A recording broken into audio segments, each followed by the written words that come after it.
ரஜினி மீது அடுத்தடுத்து எழும் விமர்சனம். ரஜினிகாந்த் அவர்கள் என்ன செய்தார்? அதாவது நேத்து விஜய் அவர்களோட பிறந்தநாள் ரொம்ப கோலாகலமா தமிழகம் முழுவதும் கொண்டாடப்பட்டது.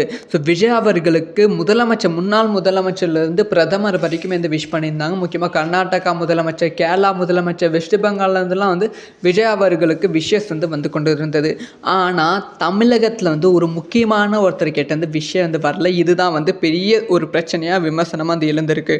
அதுதான் சூப்பர் ஸ்டார் ரஜினிகாந்த் அவர்கள். சூப்பர் ஸ்டார் ரஜினிகாந்த் கிட்ட இருந்து விஜய்க்கு ஒரு விஷ் கூட வரல. ஆல்ரெடி ரஜினிகாந்த் மீது ஒரு விமர்சனம் இருக்குது. விஜய் அவர்கள் சிஎம் ஆனது ரஜினிகாந்துக்கு சுத்தமாக பிடிக்கல, ரொம்ப பொறாமையில் ரஜினிகாந்த் அவர்கள் இருக்காங்க, அப்படி இப்படின்னு ரஜினிகாந்த் மீது எக்கச்சக்கமான விமர்சனம் இருந்து கொண்டு இருக்கு.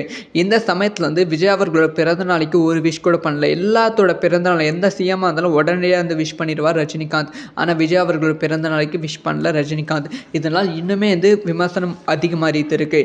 இப்போ ரஜினிகாந்த் அவர்கள் ஜெயிலர் 2வது பாகம் ரிலீஸ் ஆக போகுது. ஸோ விஜய் அவர் ரசிகர்கள் எல்லாத்தையுமே ரஜினிகாந்த் அவர்கள் பகைத்திருப்பது ஜெயிலர் 2வது பாகத்துக்கு ஒரு பெரிய பிரச்சனையாக அமைவதற்கான வாய்ப்புகள் இருக்குது. ஸோ ரஜினிகாந்த் அவர்கள் ஏன் விஷ் பண்ண நீங்கள் என்ன நினைக்கிறீங்க அப்படிங்கிற விஷயத்த கமெண்ட்டில் லீவ் பண்ணுங்கள். ஸோ இந்த மாதிரி சினிமா அரசியல் சம்மந்தமாக விஷயங்கள்லாம் தெரிஞ்சுக்கணும். சப்ஸ்கிரைப் பண்ணி சப்போர்ட் பண்ணுங்கள்.